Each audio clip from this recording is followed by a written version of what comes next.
Neste exercicio imos a repetir exactamente as mesmas preguntas no apartado A e no apartado B do exercicio anterior, pero cando se aplica unha forza de 40 newtons cun ángulo de 30 grados co horizontal. En vez de ser unha forza horizontal, estamos aplicándoa con ángulo. É como se estivera arrastrando un carrito con unha corda. Bueno, pois neste caso ten unha inclinación este ángulo. O que vamos a ver é se isto afecta a aceleración e, polo tanto, tamén ao espazo percorrido. O primeiro, como no exercicio anterior, vai a ser dibuixar todas as forzas ás que está sometido este obxeto para poder despois establecer o estudo do equilibrio que se está dando no obxeto tanto no eixe X como no eixe Y. A primeira forza ás que está sometido este obxeto é o peso polo feito de ter masa e ser atraído pola Terra. Ao estar sobre unha superficie tamén aparece a normal, outra forza, que hai que recordar que non é a reacción ao peso, que moitas veces se equivoca un. Aparece unha forza de 40 newtons con un ángulo de 30 grados co horizontal, polo tanto terei que dibuixala con este ángulo. E só queda a última forza, que é a forza de rozamento que se opón ao movimento. Polo tanto, imos a supoñer que este obxeto se está movendo cara a dereita debido á acción desta forza, polo tanto a forza de rozamento irá en sentido contrario cara á esquerda. Temos todas as forzas, pero agora aparece un problema. Temos unha forza que ten un ángulo de 30 grados co horizontal, que é a forza de 40 newtons. Polo tanto, o que teremos que facer vai a ser descompoñer esta forza nas componentes X e Y para despois, a posteriori, poder facer o estudo no eixe X e no eixe Y e facilitar o traballo.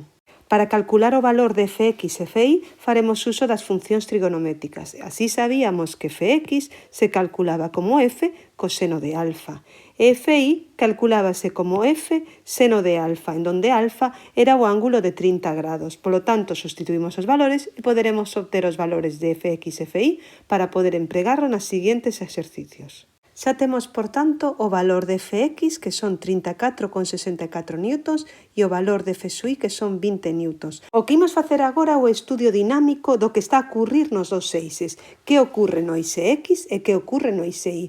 O primeiro deles, o que vamos a ver é o eixe Y. Que está pasando no eixe Y? Parece obvio pensar que no eixe Y este obxeto non se vai a mover. Estará en reposo, é dicir, no eixe Y non se eleva. Polo tanto, que quere decir isto? Que o sumatorio de forzas no eixe Y vale cero. Polo tanto, temos que ver cales son as forzas que actúan no eixe Y. Temos dúas en sentido positivo, que son a normal e F sub I, e a esas teremos que restarlle o peso, igualando a cero, posto que veíamos que non había movimento con aceleración neste eixo. Que ocorre no eixe X? Bueno, pois no eixe X vemos que hai unha forza F sub X que é a que provoca esa aceleración e obviamente unha forza de rozamento que vai en sentido contrario. Polo tanto, en este caso sí que hai aceleración e o sumatorio de forzas será igual a masa por aceleración. Fx en sentido positivo menos a forza de rozamento será igual a masa por aceleración. Esa poderíamos calcular desta ecuación a aceleración. Fx era dato, a masa tamén é dato. É necesario calcular a forza de rozamento para, unha vez que saibamos a forza de rozamento, calcular o valor de A, que é a incógnita que temos que resolver. Polo tanto, temos que facer uso da ecuación da forza de rozamento, que era igual a nu pola normal. Sabíamos canto valía nu, que era 0,1, pero nos falta calcular o valor da normal. De onde vamos a sacar este dato? Pois da ecuación de sumatorio de forza igual a 0 no eixe Y. Normal más F sub I menos peso era igual a 0. Polo tanto, será desta expresión da que extraeremos o valor da normal. Despexando a ecuación, nos sae que a normal é igual ao peso menos F sub I.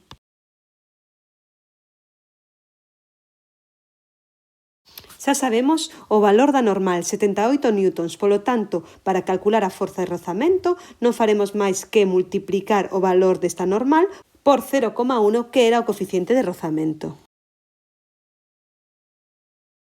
Agora só nos queda sustituir o valor da forza de rozamento e Fx na ecuación para calcular a aceleración, que será o que fagamos a continuación.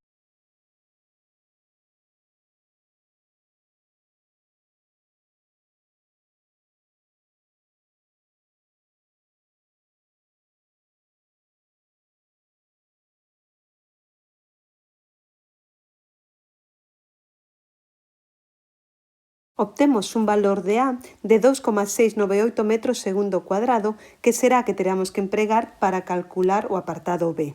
Para resolver este apartado faremos uso dos conceptos de cinemática aprendidos no tema anterior. Trátase de un movimento acelerado, porque existe aceleración.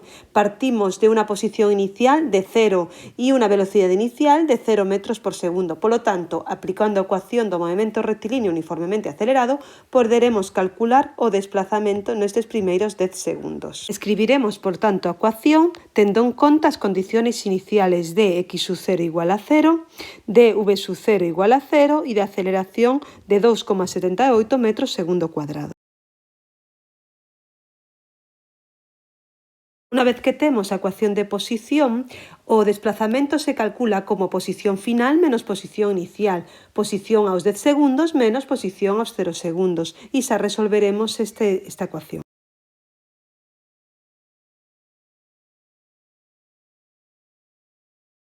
Obtendo un desplazamento de 133,9 metros. Neste apartado me preguntan canto tería que valer a forza horizontal para que provocara unha aceleración de 2,698 metros segundo cuadrado, que foi o que se calculou no apartado inicial. Bueno, neste caso temos que volver a plantexar o exercicio, posto que a forza de rozamento, dado que depende da normal e esta cambia, temos que voltar a calculala. Escribimos de novo todas as forzas ás que está sometido este obxecto. A primeira, o peso. Tamén a normal, posto que existe unha superficie en contacto co obxecto. Dado que son as mesmas condicións que no exercicio anterior, hai unha constante de rozamento, polo tanto tamén existirá unha forza de rozamento que se opón ao movimento, neste caso unha forza de rozamento que vai cara á esquerda. Agora volvemos a facer o estudio dinámico no eixe X e no eixe Y. Comezaremos polo eixe Y, onde só aparecen dúas forzas, a normal e o peso. Dado que este obxecto non se eleva, o sumatorio de forzas no eixe Y valerá 0, polo tanto normal menos peso vai a ser igual a 0. No eixe X hai aceleración. Por qué? Porque é un dato do exercicio e porque temos unha forza que é a que provoca esa aceleración e unha forza de rozamento que se opón a ese movimento. Polo tanto, neste caso, o sumatorio de forzas vai a ser igual a masa por aceleración. F menos F sub X será igual a masa por aceleración, pero neste caso a incógnita non é a aceleración, senón que é forza, que é o que nos están preguntando no enunciado. A aceleración é dato e a forza é a incógnita. Precisamos de novo calcular canto vale a forza de rozamento, que é a que se pon a este movimento. A forza de rozamento calcúlase como nu pola normal. De novo, é preciso calcular o valor da normal e para eso facemos uso da expresión n-p igual a 0. Como xa temos o valor da normal, que son 9,8 newtons, xa podemos calcular a forza de rozamento multiplicando este valor polo coeficiente de rozamento, que era de 0,1.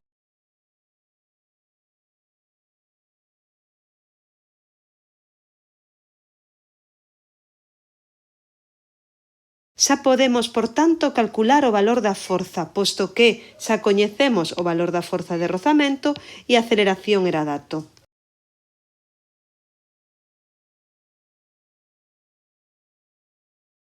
A forza que teríamos que aplicar sería de 36,78 newtons.